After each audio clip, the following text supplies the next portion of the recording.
So, this is the 10K Roses. Dito sa may Cordova, Cebu.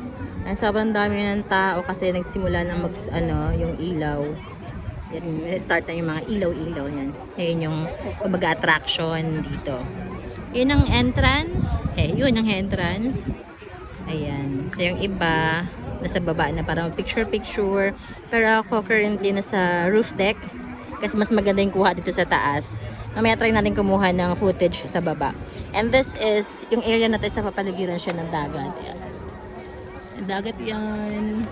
And then the Sisilix, yun sa area na yun. Oh, very nice, diba? Maganda ang view niya kapag gabi. So, yan. That ends our tour for today. So, ayan siya kapag closer look. Yan, ganyan kaganda. Yung ilaw. Sobrang daming tao. Ayan.